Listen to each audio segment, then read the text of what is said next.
right, today we have a very special guest, one of my good friends, Ben Park. And honestly, it's really hard for me to introduce you because you're such an interesting individual, very amazing at the things you do. So why don't you introduce yourself? Yo, hi, I'm Ben. I would say number one thing I am is just like social glue. I'm an extreme extrovert, love meeting people. I get energy from interacting with others. And yeah, if everyone's happy, I'm happy. That's basically what it comes down to. There you go. Ta-da. No, I love that energy. That's why we clicked, honestly. Tell them how we met. Oh, yeah. I met in like a parking lot, kind of just like passed by, and he was like, hey, have you met before? Blah, blah. I'm like, no. And we like add each other on Instagram, and then this man like slides in my DMs like, yo, we should like get coffee or something. I'm like, no, rather than that, let's go to the gym together. And then I was like, yeah. Honestly, that's what you got to do as a bro. Yeah, let's go to the gym together, and we had hit it off since then. Yes, sir. Okay, so if I look at my life, just to kind of give the audience a different angle of who I have as friends, you are one of my friends that I really call on when I want to be really social or degenerate. Yeah, you want to... I'm a good time. So I honestly want to talk about that subject with you, but before we do that, the audience needs to know that this mic stand is being taped on right now because we're not monetized yet. So we got to get some subscribers, guys. So if you're not subscribed, subscribe below, like for the algo. You already know what to do. Mm-hmm. And yeah, let's get into this conversation. So the first question is, what does degenerate culture mean? Okay. So I would say degeneracy can apply to any form of abuse, when it's substances or like just like not sleeping on time or like not taking care of yourself. So degeneracy is like a life of like not doing good things for yourself. Life's about balance. Yeah. I definitely think I'm a king of degens. I will take that title all day long, but you have to take care of yourself too. At the same time, I'm also like love going to the gym, as you know. I'm obsessed with that, taking care of my health outside of me having my good old time. Is that a bit of like compensation? It is. It's my best effort. I'm trying to like. I think I did a test recently. It was like dictates your life of like health and stuff. Yeah. And I'm like, I got like a 65. If I was being completely honest, like, yeah, I go to the gym, I do all these things, but I also like drink, I do this, I go out, I do, and they're like, okay, yeah, you're like okay. I'm like, all right, bet, I'll take it. No, I love that. I mean, honestly, I think balance is such an interesting topic. Like, I'm the person to really kind of like test extremes, different ends, and I just like people who do that because they're most interesting people. I feel like. Life's boring. It's too short. You gotta enjoy it. Yeah, exactly. So, for the audience, like, how old are you? Oh, yeah. Can you guys guess? I'll give you a time to guess. Pause the video for a second. Hit a comment. Yeah. What do you think? I am 30. No way. Thanks. You're cat. I'm actually turning 31 in September. Yeah, age is just a number. Agreed. Korean genetics goes a long way. I think moisturize, retinol, sunscreen, take care of yourself. I think our society is a bit obsessed with age as a mile marker. And I get it. But in your opinion, like, what do you think you should be doing in your 20s? Oh, the number one thing from me experiencing being 20 was just like, find who you are. I spent a lot of my 20s attached to like my value with like being with a partner in a relationship. And I went through like several long-term relationships that, didn't work out. Learn a lot, but like you really want to spend the time to like figure out who you are, because honestly, you're still a child. Like we were talking about this earlier. Frontal cortex doesn't develop till you're 25. Guys are just slow. We develop really. Honestly, we're dumb. Lowkey. When my brain fully developed, like in terms of the prefrontal cortex you were talking about, it was like night and day difference. Like honestly, like, and I'm 26 now. Like I felt like it kind of froze over 24, like end of 24, but like it's completely different reality. Like I just understand things on a different level and how the world works. I've also, traveled, so kind of see more than just the United States. But yeah, I also agree with that statement. I think that's great advice. Now, going into your 30s, like, what are your plans? Honestly, I'm a big person who I don't live based off the standards of like, yeah, you have to do XYZ things or have this or that to be happy. Every day is about what you get out of it, right? So my goals in life is truly just like to find who I really am, enjoy life, be with family, and you obviously Would you say prepare you for the already future. found yourself? Because that's what you. So that's what it is. 20s. Yeah, no, but I'm still always learning, dude. That's the number one thing is you're changing as you're growing. I'm a very different person than I was even like 2 years ago. You know. Yeah. So it's just like understanding that and never trying to like. What are stop. some more like evolutionary things that you've seen in your own journey that may be inspiring to others? Oh, everyone can relate in suffering. No matter who you are, it doesn't matter rich, poor, all that good stuff. You're gonna face some sort of trauma, and trauma is one of two things. It either makes you, or it's gonna break you. So that's really what it is. Is just like you have to take experiences and learn from it and move along so it doesn't happen again. That's like a huge part of it. That makes you a better person. Awesome. Okay, now for the dark stuff. So, what was your most like crazy bender you've ever had? EDC Vegas. What year? Probably it was 2023, I think. Yeah, All right, a couple years ago. give us the story. Tell us. Dude, that place is an incredible experience. Not for me to do again. A piece of your soul is left in Vegas every time you leave that place. I'm convinced. I'm just convinced it takes a part of your soul away. It's just all night long. You're out and you're walking in this giant place and everything's so glorious. And then everyone, NSFW warning. Everyone's on substances of some sort or the other. So I took my own abuse to the extent where I was like, after like day 3 of that being over, I was like a husk of a human being. You see everyone. The craziest thing is like, it's so amazing. All the lights and stuff happen all night long. But as soon as like the sun comes out, it's like 5:30 in the morning. Everyone's faces pop up. You see everyone so much more clearly. Everyone's like, and like trying to get home. And I'm just like, oh God, it's a nightmare. But during it was fun. Yeah. When it's dark. So were you, like, was it just like a really nice lineup as well? Oh, dude, yeah. You're gonna have all the most amazing lineup every single year for EDC Vegas. You get all the biggest names pulling up together. It's quite literally the biggest thing that happens in the U.S. for sure. Got it. Just so the audience knows, like, I'm like a level 1 degen. So like, I'm the sensei of corruption. That's crazy. That's absolutely crazy. So I'm going to be asking also like topical questions. So what is a rave? Like, okay, can you just define that for like the audience? Okay, so I was actually talking to Luis earlier about this. So a rave, for those who don't understand it, it's not just like a club or a place with loud music and like these beep boop sounds. Totally get it from the outside. It's weird. But the main thing about it is the people, the community. There's something called the term plur. It's not really applicable as much. It's kind of faded away a little bit, but peace, love, unity, and respect is this huge thing that originally what raving was about. That's the most beautiful part about it is I myself as a human being, I love to dance and I love to socialize. And this is like the place where I could truly like really, really, really just be my utmost. And how do you feel rave culture has changed over decades? I would say the number one thing, it's become like mainstream. Unfortunately, that's probably the biggest thing. So like the concept of raving was like underground raving and stuff. I didn't really experience that as much, of course, but the whole idea is like you're escaping from like the pressures of real life and you get to like do this thing with your people and this community you developed and just like express yourself.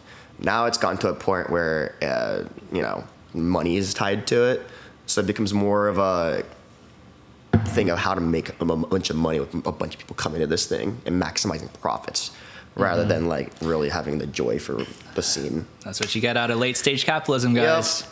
That's America. Why we're building Earth 2.0. Stay tuned. Fly away. Okay, so that's very interesting, and I can agree because like I feel like the whole world is just, or at least Western culture, has really kind of stepped into that late stage capitalism, and just everything becomes about money. But hopefully we can change the game, and yeah, guys, subscribe for that movement. And then I really want to talk about, like, you mentioned people are kind of like escaping something when they're going to a rave or doing like party culture or whatever, like what do you think people are running away from? That could be any form of anything, right? Whether it's like job pressure, family pressures, financial pressures, relationship.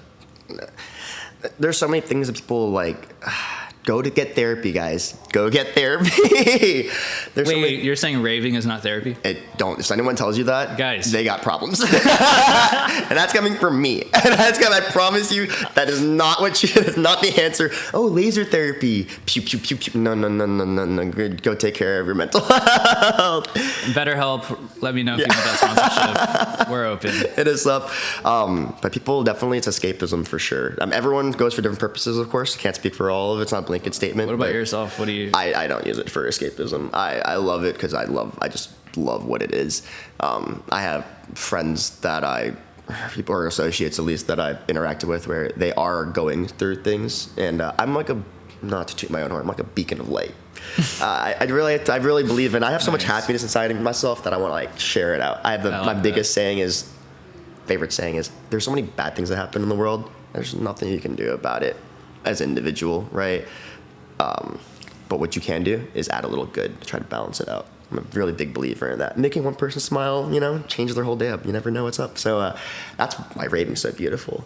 Very cool. I love that. So you mentioned that like some people are escaping work pressure. Yeah. So what are some of the most, let's say, ironic and interesting professions you've met inside of the rave scene? God. So like, for example, like let's say a neurosurgeon who's like, geeked out on like some substances. Okay, for me personally, I own a dry cleaners. I'm like a brick and mortar store. I'm the most Korean thing you could possibly do occupation-wise in America. So there you go.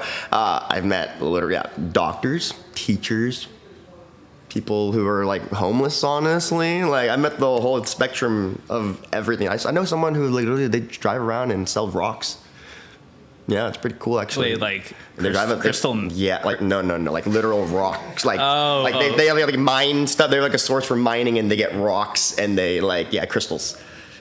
Okay, actual nice crystals. Actual nice rocks. Okay, yes. Let me know because okay, cool. I'm looking for some crystal dealers. I got you. Authentic. Yeah, no, he's phenomenal. That's what I'm saying. You get the whole shebang. You get the whole nine. It's not occupation based. That's the best part of it. Is like, there's no classes. There's no clickiness to it. It's just like, be yourself and be a good person. Be a good person. Take care of yourself, and that's all it really is, man. Do you think you can find love in the rave scene? I don't recommend finding love in the rave scene because, again, the same thing is like some people go there for the wrong reasons to escape or whatever. So you might find someone that you like think you're in love with because of drugs or what the environment, all that stuff, the vibes. That will fizzle out real quick when you like get to real life. You can definitely find love there, but I just would recommend doing it outside of that and coming together and experiencing it rather than like finding someone in this scene, honestly, just to be completely frank. Yeah. What have you heard about Burning Man? It's like the biggest party in the world. It's in the middle of a giant desert. Would you be interested in going? Probably one day. Yeah, I really want to go to Burning Man. It's a big financial commitment and like time, but yeah, I would love to go to Burning Man. I've gone to like Little Burns before. Let's manifest that. Yeah. I'm really trying to go to Burning Man, honestly. If I have to be like based off of you guys, take us to Burning Man. Exactly. We gotta monetize this video, guys. Burning Man. We'll do a pod there too. Okay, this is phenomenal. So, what's the line between like wanting to experience this culture and being addicted to it? And have you personally crossed it? Oh, yeah, I would say I'm probably addicted to it at this point in the sense that like I don't think I'm going to stop doing it. Obviously, it's like what the line for raving is like whether you're doing a lot of substances along with it, because raving in and of itself is just experiencing music, experiencing people, dancing, having a good time.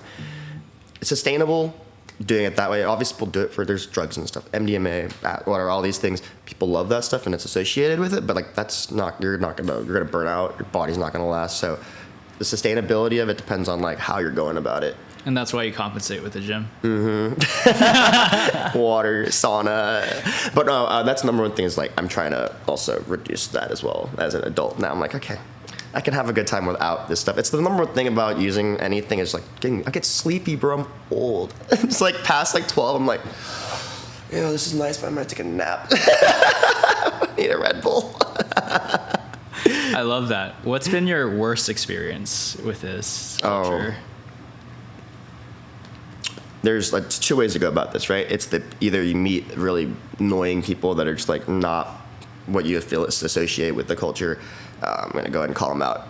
There's the stereotype of there's this caricature of fratty white guys that come into the scene, and they bring that energy in, and they're just incredibly obnoxious and like not aware of anything but themselves, just getting really drunk or whatever. That is some of the most annoying things that has to happen because they're always tall and like in the way and bumping and being creepy. I hate that. So that typically is something I like look out for. I'm like, we're gonna go over there, and then obviously like there's a substance that I've dabbled with called ketamine. That's very slippery slope. If you're doing a little bit too much, you can enter a phase called a K-hole. And there's like a spectrum of K-hole, but the deep end of it is like literally you can't talk. You're like paralyzed? You're paralyzed and you're like kind of stuck. How long? It depends. It depends on how much you did, but I'll give you guys a tip. If you ever see anyone in K-hole or you ever experience this where you're like too fucked up, get some sugar. Consuming drink, Sprite, candy, whatever, it'll knock you right out. You'll pop right back out to it. But that's one of the worst experiences, like experiencing that at EDC Vegas. I was in one, and my friends had to we had to go to another stage, and I had to hold on for dear life, and I had to puke, and I couldn't explain that I had to puke or tell anyone to stop it. I was just autopilot, it's like you're in a third person, watching. Someone's watching. It's like you're a third person watching someone else control your body. That's crazy. And you're just like, oh god. All I had control was my head motion. Basically, I had to puke, so I catch it in my mouth, and I'm like, oh, what do I do with this? And I'm looking around. It's easy. There's people everywhere. I'm just like, oh, there's an open spot. I'm like, whew, and I'm shoot it out, and it makes it on the ground. I'm like, oh, safe. But then I had to puke 2 more times.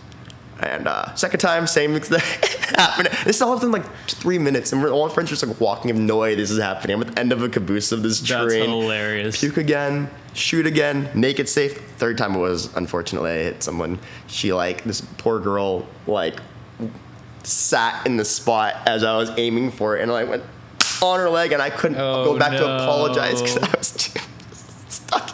You just ruined someone's entire experience. That's hilarious. But that was probably one of the worst things I had to experience. Nice. Very, very interesting story. Yeah, I'm going to be transparent. The next question I have is there one drug experience that's ever changed your entire perspective permanently? Oh, yeah. I would say psychedelics is the number one thing, not even in the rave, actually. It's I honestly recommend to everyone, if you can do shrooms and a relatively high dose of a 8 or a lot, basically. Well, 8 is hero dose. Yeah, that's what I'm saying. But I honestly recommend someone to do that in a safe place where there's someone. I think they gotta warm. Okay, guys. I'm protecting my audience here, no, guys. You gotta warm up. Okay, don't just go straight into 8. That's crazy. You're asking me about whether it's an eye-opening experience, and that. Bro, you're trying to. I gotta protect you from my audience, bro. You asked me. You 8 is crazy, guys. Not 8 grams. 3.5. Eighth. Oh, okay. 8 of shrooms. Okay, 8. Yeah, not 8 grams of shrooms. I was a little nervous. Oh, that's a lot. I wouldn't take that for myself. That's insane. No, eighth. Okay. Eighth of just a gram. So you guys know, an 3.5. 3.5 grams. 3.5 grams. We want to make sure no one is affected negatively from this. Okay. Sorry. All right. See what I do for you guys. You gotta subscribe real quick. Honestly, see the things I do for you guys. Okay, so let's do rapid fire questions. Yes. All right. What does faith mean to you? Faith? Oh man. Number one thing is just a belief in something that ties you down and makes you a whole person and have some moral ground. Really is what faith is. A place where you have to, when everything doesn't seem like it's going on right for you, you have to have something to hold on to. Yeah. What do you think about Gen Z? They're fine. The micro expressions. Yeah, they're fine. It's it's interesting for sure. I'm obviously exposed to the brain rot too, and when I experience a person who's brain rotty in person, and they TikTok is their personality. No offense to you guys, you know, good for you. I just like, I'm like, God. Like a little piece of my soul, I'm like, I'm losing faith in humanity. But that's not anyone's fault, but that's my take on Gen Z. But every generation has its thing, of course. I'm sure boomers are like millennials. What's one thing on your bucket list that you really want to accomplish? That's a good question. I've never really thought about that, honestly, because I kind of take life as in like, I want to experience it as it is, but definitely I want to go Burning Man with you. Oh, shit. Talking about it. Monetize this channel, guys. So I definitely want to do that. I definitely want to do that with you. That's a bucket list thing, We're going to do that. Okay. Next question is, what is your favorite show? Like media, like Rave show, yeah. Oh man, the one that sticks out the most probably is Louis the Child. The beginning when I started raving is when I like really cared more about the artists and seeing everything. Now I just like go for a vibe and having a good time with my homies and stuff. But like Louis the Child was the artist that I love you guys. They really brought me into the scene in the first place. I remember seeing them in Imagine 20, whatever, very front dude. Robbie like is one of the guys, taller dude. He like crowd surfs, comes back, and I have a video of like dapping him up on the way out and stuff like that. What they curate, especially back then, was like some of the most heartwarming, soul-touching experiences I've had. So like that one sticks out the most in my mind, honestly, if I had to really pick one. And the very last question is, what's one tip you would give someone interested in this culture? Be a good person. Be nice. Be friendly. The biggest tip that works for me the most is I do this thing where you get in the crowd, you want to be polite. My favorite thing is just say, hey, hi neighbor, I'm Ben, nice to meet you. You literally go in a circle. Or around you, just say hello, introduce yourself. Just be a good person. Yeah, that's the number one thing. Just don't be weird. Don't be weird. Again, have fun with substances, but like, know yourself, know your limits. Try things at home first in a safe place so you know what you're like before bringing it out, because there's nothing worse than like being that person that got really fucked up and then you're embarrassed about it, you know? It's like, don't experience that. Figure out where your limits are so you're not a nuisance to yourself or anyone else. That's the number one thing. And where can people find you? My Instagram is at Benjimon Park, BGIM. We'll put it in the description. Yeah, good luck. Yeah. Anyways, it was really fun chatting. Thanks so much, brother. Love you, buddy.